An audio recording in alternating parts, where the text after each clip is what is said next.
Hello, everybody. My name is Tim Styro of Styro Fitness and Nutrition. And what I'm going to be covering today is how to set up a simple, no stress guide for fat loss for first timers.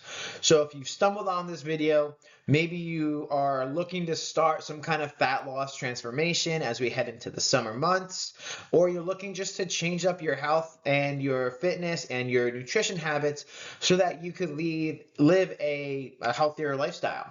So, no matter what your reason for being here is, my goal for you is to provide you with some tangible, practical, and useful pieces of information that can help you either increase your chances of achieving your fat loss goals for the first time, or just to improve some element of your health, your fitness, and nutrition to better serve your life and your overall health goals. So, what are the main topics that we are going to cover today? It's going to be how all of these things work together to help you with your fat loss goals. So, first off, we have strength training. We have the importance of why strength training matters and why it should be a central part of somebody's fat loss program. We're going to talk about daily activity and step goals, but also touch on a bit on cardio, how that comes into play.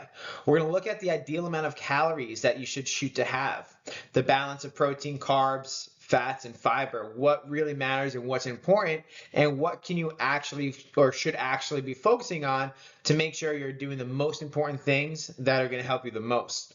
We're also going to touch on how to manage your overall caloric intake and how important it is to give yourself some flexibility and some grace and allow yourself to still enjoy the foods that you love so that you can do this lifestyle change in a sustainable way that isn't so restrictive. And lastly, in the descriptions below, you should see some bonus resources, and we'll go over some bonus tips as well that can further accelerate and help your overall fitness and relationship with nutrition. So before we talk about what matters the most, I want to touch on where people tend to go wrong with fat loss. This way we know ahead of time what are the things we're trying to avoid. So first and foremost, through my over about 6 years experience in helping adults get started with their strength training and fitness and nutrition goals, I realized that too many people try to change too much all at once. And I want to say that again. People struggle with nutrition and achieving their fat loss desires because too many times they try to change too many things all at one time. And that could be overwhelming and it could be too much for somebody to handle. And it makes the fat loss journey more complicated than it really needs to be. They also tend to not have a plan. If you don't have a plan, you have no idea what road to take. You might be trying to apply different things from different social media influencers or coaches you've worked with in the past, but ultimately they just kind of are random pieces of information that's not structured and it doesn't give you tangible things that you can apply to your life every single day. Another thing I've seen people do all the time is they always do too much cardio. They're running nonstop. They're trying to hit, 5 miles every single day, and they try to just always rely on this cardio piece. And don't get me wrong, I'm a big fan of incorporating cardio into somebody's overall program. But if all you do is cardio and you don't do any strength training, you're missing a very impactful piece of the puzzle that is going to be limiting your overall ability to sustainably not just lose fat, but also build muscle and change your body composition as well. Another big thing that I've realized a lot is people don't manage their expectations appropriately. And everybody has different goals. Everybody might want to have that athlete appearance, that celebrity look, that movie ready, or the cutted, shredded look that people tend to be, blown away at. However, it takes a very special type of commitment, training focus, and precision to achieve that look. And that doesn't mean that you shouldn't strive to achieve something like that, but it's important to manage what can you currently do right now in your current life to make sure that you can achieve the big picture goal of improving your health, your fitness, and chipping away at your fat loss goals. So if we're not managing those expectations appropriately, It could leave people or could leave yourself to feeling burnt out by excessive restrictive dieting, not being able to sustainably fit these little changes into your lifestyle based on your work schedule, your family's responsibilities. And if we try to do too much and we're not able to really meet any of those goals or those minor little goals that we might set for ourselves along the way, we might feel demotivated and you might feel like it's all a waste of time because you can't do anything right. And that's not a fault of your own. That's just a fault of taking a step back and thinking to yourself, okay, what can I really do? What can I consistently commit to so that I can get a little bit better each and every day? On the flip side, people who have the most success with their fat loss journey, and those of clients of mine who've had the biggest success and the most impactful changes that last well beyond when we're done working together, is they focus on changing one thing at a time. They focus on one element to work on and get consistently good at and build their confidence in before they go to add changing to take away or add something else. They come up with a plan and we work together to come up with a plan that really fits into their life and their day-to-day routine. I have my own responsibilities that are separate from fitness, and I want to make sure that all of my buckets that I have in life are being equally met and filled so nothing else falls between the cracks.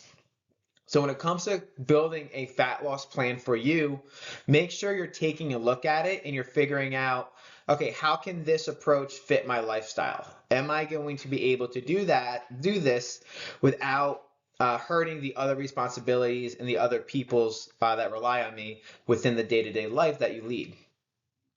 People also focus not just on running miles and miles or hours of cardio each week, but they focus on building muscle, strength, and most importantly, just staying active. Doing something or doing a little bit each day is going to have a way better outcome for you in the long run than trying to focus on just doing as much cardio as humanly possible. And the last two things, which are some of the most important ones, are going to be they know exactly what they can accomplish and what they can stick to based on their schedule, their commitment level, and what their self-interests are. And they focus not on being 100% perfect, but they focus on building consistent habits day in and day out over a long period of time.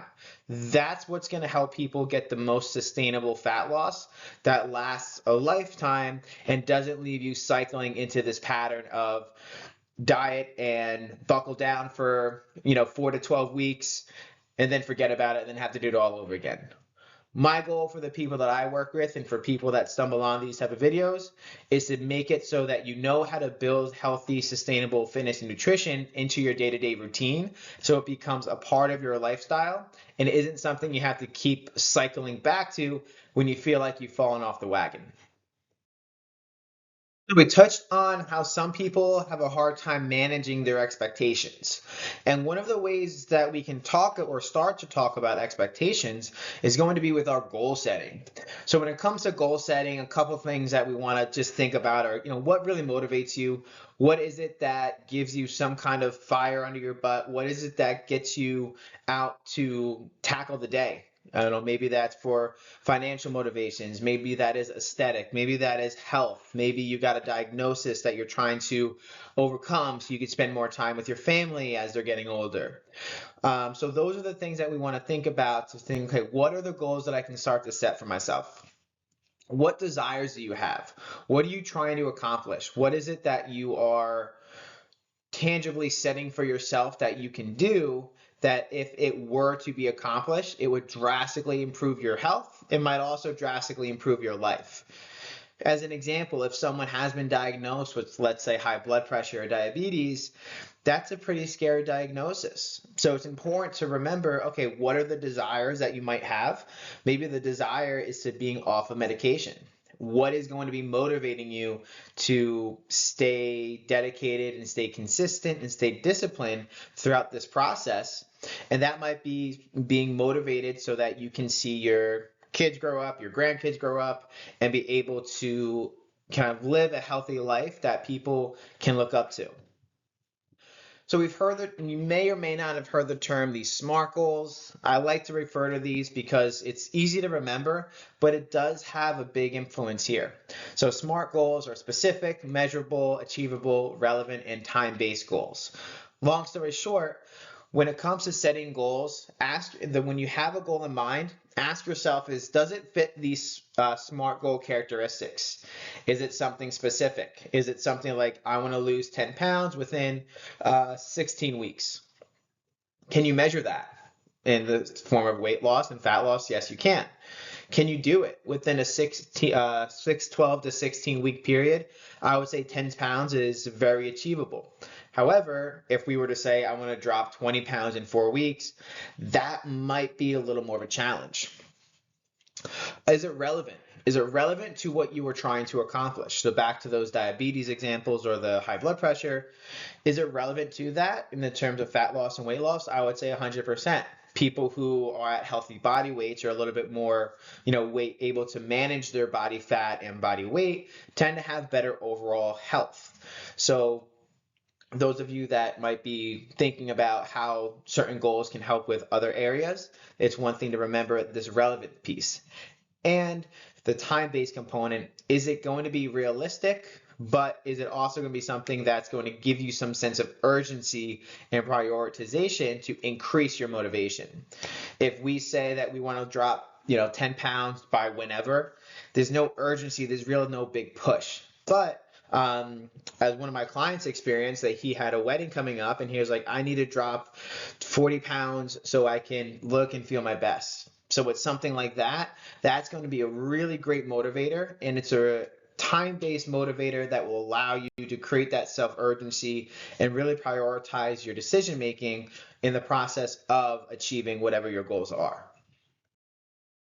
So strength training is going to be a crucial part in our fat loss journey. We're switching gears to talk about what are the steps that you can be taking on a day-to-day, week-to-week, month-to-month, and even year-to-year basis to increase your chances of achieving the fat loss that you've been after for so long.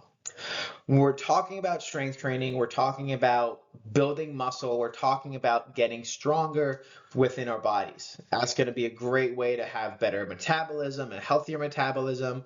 If we have a better overall metabolism, we typically will have a better health, and stronger bodies will have a better quality of life.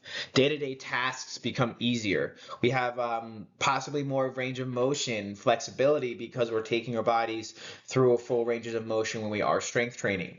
And ideally, if we wanted to set a target to shoot for, we're going to look at it anywhere from 2 to 4 days per week. Anything more than 4 days per week is fantastic, but it's not necessary. But the sweet spot really tends to be 2 to 4 days per week, because remember, we have other things that we can do to help us stay active throughout the week.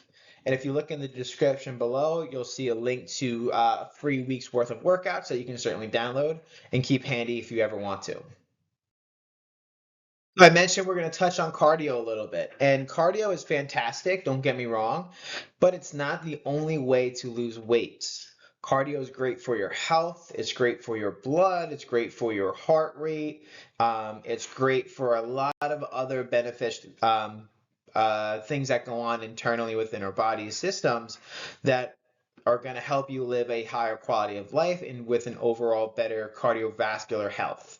However, where people tend to miss the boat on cardio is that only doing cardio without doing any strength training or resistance training is not going to be the best way to grow muscle. And if we're not growing muscle and building muscle, we're not going to have any chance to increase our metabolic rate when we're resting. Cardio burns a lot of calories, 100%, but it only burns calories for the most part at the time at which you're doing it. So if we're looking at, let's say we burn 120 calories by running a mile, we only burn 120 calories in how long it took us to run a mile.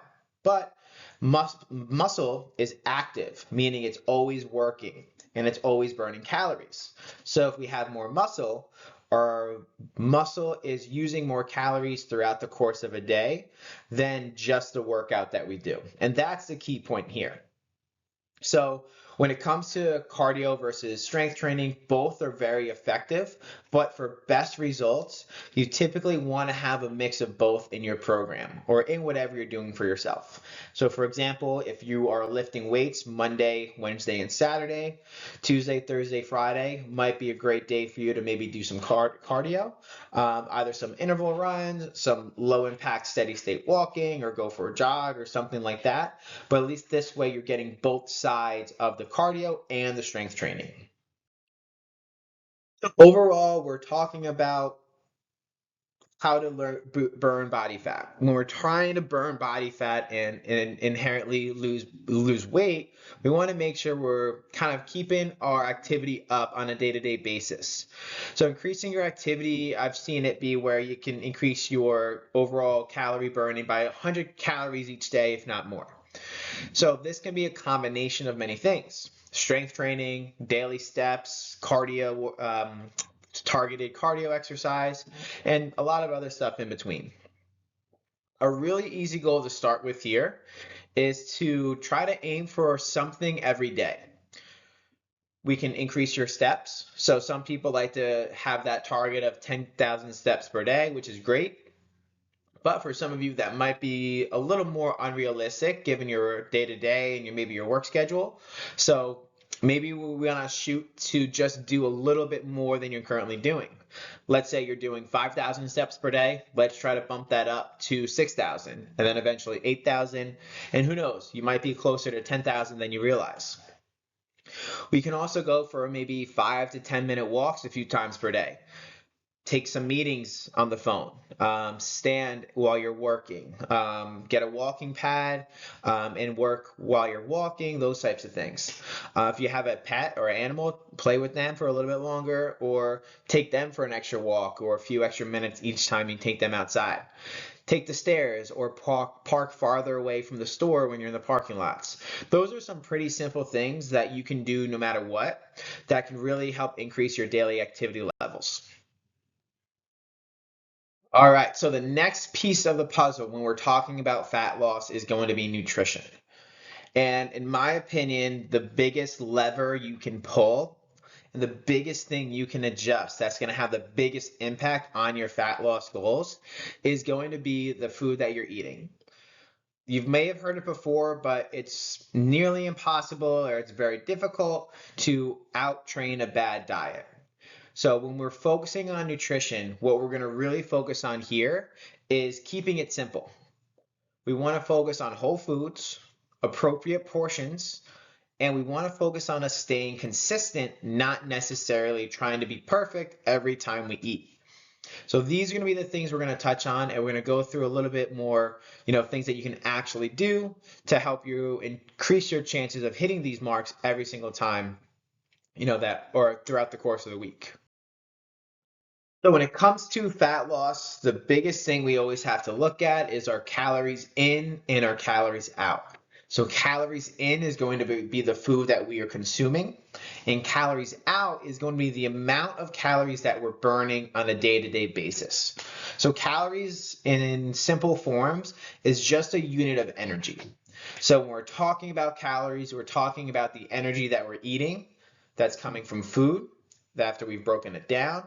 But then calories out is the energy that we're burning through the course of our workouts, our exercise, our daily activity or non-exercise activity, our resting metabolic rate, which is why it's important to have muscle to keep that metabolic rate active.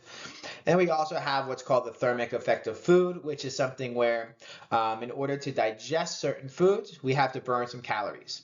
So the combination of those things are what is going to accumulate to be the total calories that you're burning on a day-to-day basis. When it comes to calories, there's kind of three main categories that exist. We have our maintenance calories, caloric deficit, and our caloric surplus. So our maintenance calories are the calories, the amount of food that you're going to be eating when you are trying to stay at the same weight. So if you're not trying to gain weight or decrease your weight, you want to stay at, let's say, 175 pounds. The amount of food that you're currently eating to stay at that body weight is technically your maintenance calories. We have a caloric deficit, which is reducing the amount of calories that we're eating or increasing the amount of activity that we're doing. Because we have to think of this as a scale. Calories in, if I have more calories coming in than I am burning, then I'm going to tip the scale, tip the scale a little more this way, where I might be putting on extra weight. But if I can either decrease the amount of calories I'm eating and slowly start to increase my activity levels, now I'm going to be in a better position to lose body fat because I am burning more calories than I'm eating. And then the last one here is this caloric surplus, which is for people who are looking to increase their weight. Maybe they're trying to put on muscle. Maybe they're a young athlete and they're looking to increase their body weight for a specific sport. Maybe somebody is, for whatever reason, they just want to start putting on weight. That's what we would use here. So in this case, we would probably eat a little bit more food than our maintenance calories, so we can actually tip the scale in the other direction. But in our purposes for fat loss, we want to look at a caloric deficit. So the caloric deficit is going to be set up by a couple different ways, but the easiest way to do it, to get a starting point, is going to be take your goal body weight and multiply that by 9, 10, 11, or 12. If you are someone who is less active, you want to stay closer to that 9 to 10 range. If you are someone who's more active, say you are consistently working out, you're exercising, you have a maybe more active job, you can probably stay closer to that 10 to 12 range. And this might change based upon how you're feeling. If you're, let's say, taking your goal body weight and multiply that by 10, so let's say you want to be 150 pounds, so you are going to be eating close to 100 and you're going to be eating 1,500 calories. If that feels like it's too little, maybe we can bump that up a little bit more. Or maybe for some reason you feel it's too much, we can go ahead and cut that down a little bit more by taking a little bit of those calories away. But moral of the story is, in order to lose body fat, we have to create this caloric deficit by manipulating the amount of food that we're taking in and or the amount of activity that we're doing. So you may have heard the term macronutrients. So macronutrients are big nutrients that we eat in food, and we break them down into smaller parts that we are going to use for energy, for building muscle, for building other parts of our body, and overall keeping our body function high and appropriate, and giving our body what it needs to do what it needs to do. The three macronutrients that we typically will have are protein, carbs, and fats. However, for our purposes, we want to keep things simple. So what I want you to focus on is going to be your protein and your fiber intake. Protein, we can shoot for about 1 gram per pound of body weight. So using that same example, if someone is trying to be at 150 pounds, we want to shoot to have about 150 grams of protein per day. Maybe a little bit more just to keep things a little high or to make sure that we're getting enough. But for the most part, 1 gram per pound of body weight is a really good number to shoot for. Fiber is going to come from, so fiber is really going to be what's coming from our whole grains, our vegetables, our fruits, and a lot of whole foods. Fiber for males should be between that 30 to 40 grams per day, and for females, about that 25 to 30 grams per day. Now, fiber and protein are super crucial because protein is going to help us maintain muscle as we maybe decrease our caloric intake or increase our activity so that we're in this caloric deficit.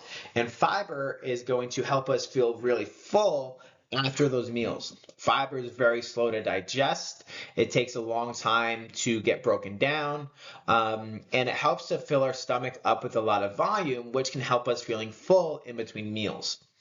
So the most important ones on this slide are certainly going to be protein and fiber. Now, carbohydrates and fats are going to be a little bit more of a personal preference. For carbs, they're mostly used for high intensity energy.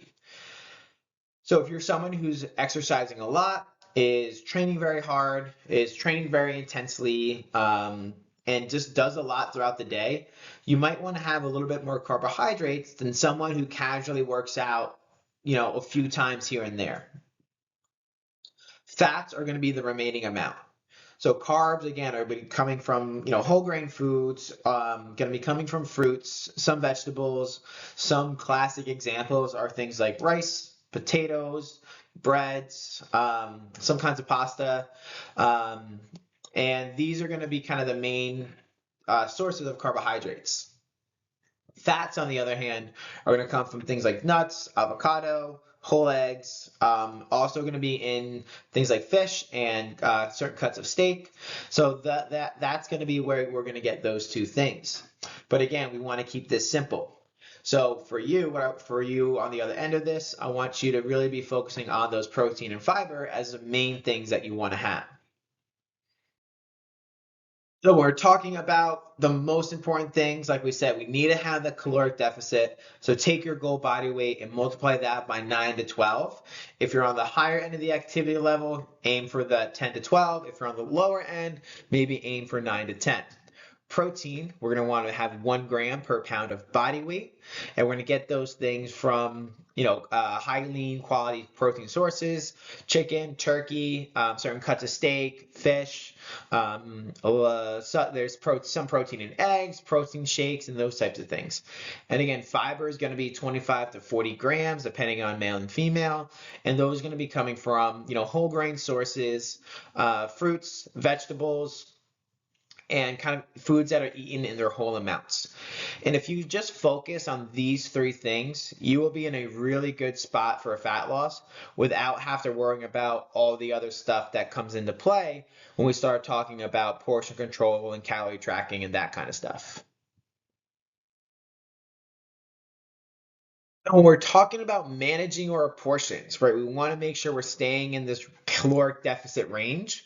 So for calorie control and management, there's a couple different methods that we can use and really try to focus on. One, we can certainly track our calories in like MyFitnessPal or any other kind of app. This is going to be the most precise and give you the fastest results, but it is the most time consuming.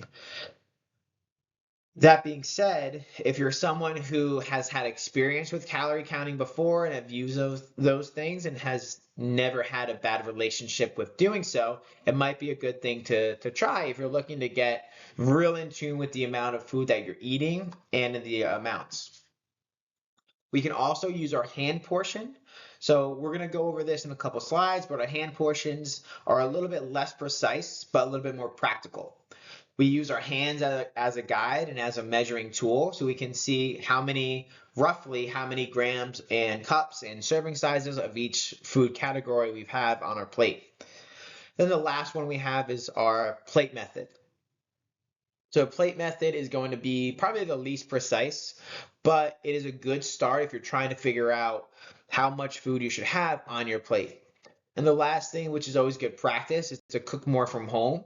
This way you can control your portions a little bit better and not have to worry about, the excessive portion sizes that you might get when you are at restaurants. So here is a plate method example. So with these plate methods, on the left, we have a high carb, low fat plate. On the right, we have a high fat, low carb plate. These are just examples to see the difference between the two. We can also have a balanced plate where it's a bit of an even, third split throughout the middle, or a quarter split throughout the middle.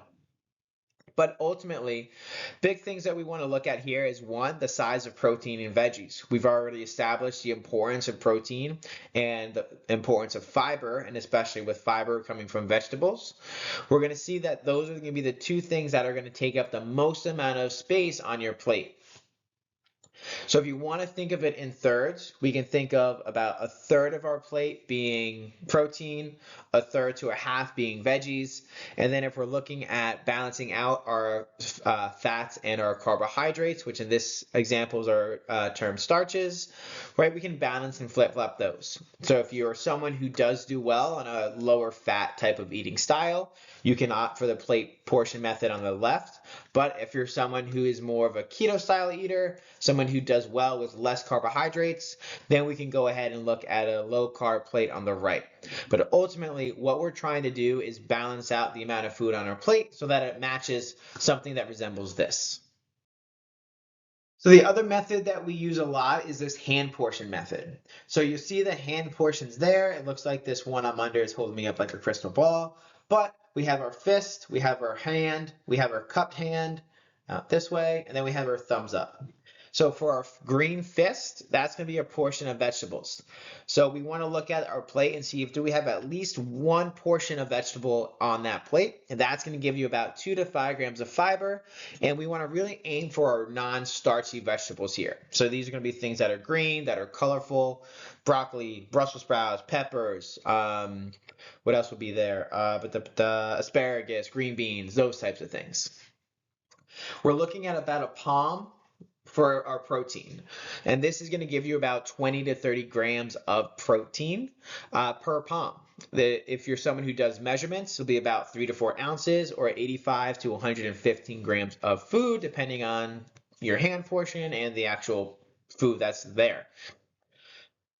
We have our cupped hand, which I can't get on screen, but something that looks like this. And that's going to give you about 1 cupped hand of carbohydrates. So if we're looking at cut up potatoes, pasta, rice, cereal, oatmeal, those types of things.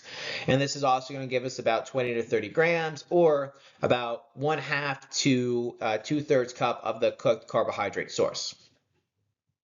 And lastly, we have the length of our thumb. So this chunk right here is going to be one portion of fat. And this is going to be about 7 to 12 grams or about 1 tablespoon of a fat source. So nuts, butter, avocado, those types of things.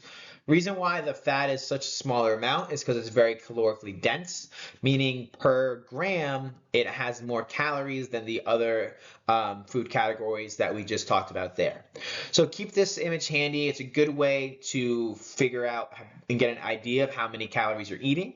But most importantly, with all these tracking methods, there are ways just so that you can start to visually see and manage what you're having on your plate. If you were to make a plate after watching this video and you would see that you had, 2 cupped hands of carbohydrates and you're trying to lose some body fat, that might be a good sign for you to cut back on that a little bit more. So it's just an easy way to get a gauge of how much food you're having on a day-to-day basis. When we talk about diet culture and nutrition and fat loss, a lot of people think that they have to starve themselves in order to achieve those results. That could not be farther from the truth. So here's some methods and some strategies that will really help you stay in a caloric deficit without feeling like you are starving or restricting yourself. First and foremost, focus on whole foods as much and as often as you can. They're more filling, more nutritious, and you can eat more volume of food without packing on the extra calories. Minimize your liquid calories. So things that are like juices, caloric drinks, if you have sodas, those types of things. Those are easy to overeat and have more of, and they're a little bit harder to gauge when you've had enough. So cut back on those sweeteners, creams, and other like extra stuff you can add to foods like condiments and toppings like, extra baking bits or getting bacon on your sandwiches, those types of things. Not because those things like bacon are the worst thing in the world, but they add on extra calories. And if they add on extra calories, they could push you over that caloric deficit level. And when we're building our plate, limit yourself to just one food category per plate. So what I mean by that, if you go to, let's say, Chipotle, maybe you want a burrito. Cool, fantastic. But if we're trying to reduce our carb intake, if we have a burrito, we have our wrap, we have the rice, we have the steak, or protein, and maybe some veggies. So we have 2 sources of carbohydrates there. It might be a good idea to cut that back a little bit. Maybe ask for a little bit less rice, or maybe ask for no rice. Or if you want to have the rice because you like that better, get it in a bowl and skip out on the wrap. And the last thing is cut back on some of like the nibbles, the picking, and the grazing between meals. This is probably where I think a lot of people forget to look is a lot of times we'll pick at, I'm guilty of it too, they pick at stuff in between their dinner and lunch. After dinner, they'll snack on stuff, they'll get leftovers or the stuff that's left on their plate from the kids, and that can add up pretty quickly without you realizing. So if you cut back on that, there's a good chance you might be able to kind of create about 100, maybe even more calorie deficit just from that. So really cut back on that and focus on having the main meals that you're eating be the ones that are going to actually be the ones that focus and fill you up and give you the nutrition and calories that you need. So this one might be the most controversial and most counterintuitive, but I'm a big proponent of giving yourself some flexibility. Give yourself the moment to have and enjoy your favorite foods, even if they're a little off track. And this is an example of maybe getting ice cream with the family, after dinner, pizza night on Fridays with the kids, or at a birthday party, you're having a slice of cake, something like that. And my reasoning for this is when you take out the kind of restrictive nature and this mindset of, oh, I can't have this food, it reduces your chances of binging when you do go ahead and have it. If you keep telling yourself no, no, no, no, no, and then the time where you have it, you're like, I just have to have a bite turns into the whole bag. Or one slice turns into three slices and then six slices of pizza or something like that. So when you allow yourself to have it and you take out that restrictiveness of it, it might help you actually manage it more than you realize. Other things where this is important is if you know you're going to be busy, one thing that, we do at our house is if we know we're going to have a long night, both of us at work, then what we'll do is maybe we'll plan on getting takeout that night. But when we go ahead and get that takeout food, it's still somewhat in line with what our goals are. Chipotle is a great example of, still having healthy meals available. A lot of the restaurants and places that you frequently go to have healthier options for you. You just have to make that conscious effort to make those choices when you are in a position. So give yourself some flexibility. You don't have to be perfect all the time. And sometimes that flexibility reduces the chances of you turning it into a binge and falling off track. A few more slides here, some bonus nutrition tips, for fat loss especially. Eat until you're satisfied, not stuffed. Don't eat with the intention of I'm going to eat so much that I feel like I'm going to need the stretchy pants and get out the sweatpants. Eat until your body's had enough, and then you'll have the opportunity to get more later if you want some, or get a second plate.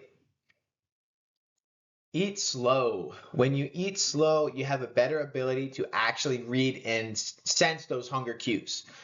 So if you are rushing through your meals, there's a very good chance you're going to eat past that point of being 80% full. But if you slow it down and you allow time for your stomach to signal to your brain and body, like, hey, dude, like, you're good. You don't have to eat anymore. It's going to help you better manage that eating until 80% full. So you reduce the risk of eating with your eyes and not necessarily, your stomach or your brain. Other things that are helpful are stick to an eating schedule. Have your big meals around the same time so that you can be consistent with those. That also helps you regulate your hunger cues a little bit more too. For my example, I typically will eat breakfast after the first couple of clients I train, which happens to be anywhere from maybe 9 or 10. I'll have lunch so at some point in the middle of the day, around 1 or 2, and then I'll have dinner when we get home. But I know within those time windows, I know when I start to feel hungry. When I start to feel hungry, I know, okay, I'm eating soon. I don't have to like panic and find something quick and run the risk of getting something that is maybe going to push me over the edge of my calories or might not be as nutritious. Also, don't be afraid to set some eating boundaries. Maybe tell yourself, okay, after 8 p.m., I'm not going to have a snack, or I'm not going to eat after 8 p.m. This way, you have some kind of control to reduce those calories a little bit more, and that's important, especially if you're someone who does tend to snack at night. Also, stay hydrated. It just helps with just about everything. So make sure you're drinking enough water throughout the day. So last slide here is going to be a quick summary. When it comes to fat loss, right, set realistic expectations. I'd much rather you easily achieve your goal as opposed to setting a goal that's too high, run the risk of failing at it, and feeling like you can't do it anything at all and you don't want to try anymore. So to help with that, think back to those SMART goals, and be realistic with what you feel you can consistently do on a week to week and day to day basis. Remember, have a plan. Don't change everything all at once. Stick to one thing at a time. Maybe the first week it's just getting better food selection. Maybe it's actually just going shopping for better food. Then you want to focus maybe on cutting back on your calories. Then maybe week 3, you're like, okay, let's start making sure I'm hitting my protein goals. I'm having about 1 to 2 fists or a palm size of protein each meal. And then maybe we can let's now add veggies on top of that. So do a little bit at a time and see the wins really stack up. Strength train and do cardio. It's not one or the other. Both are super important and are only going to help you achieve your fat loss goals when they work together. And it's also going to be great for your overall health and wellness as well. Focus on consistency, not perfection, right? We're not perfect. Don't expect to be perfect. Just focus on being as consistent as you can. And in fact, even just being 50 to 80% consistent is good enough to start seeing results. So keep it simple. Focus on the consistency so that it's sustainable. And then remember, give yourself some flexibility to enjoy the foods in life that you love, especially with those that are around you. Don't ever fear food. Be smart about your choices. And remember, one bowl of ice cream doesn't make somebody gain 10 pounds overnight. Just as like one salad doesn't make you lose 10 pounds overnight. It's all about how these habits consistently stack up with each other so that you have a better chance of having it be something that lasts forever. Like I said, check out the description down below. There's some resources that you could also find that might be helpful for you.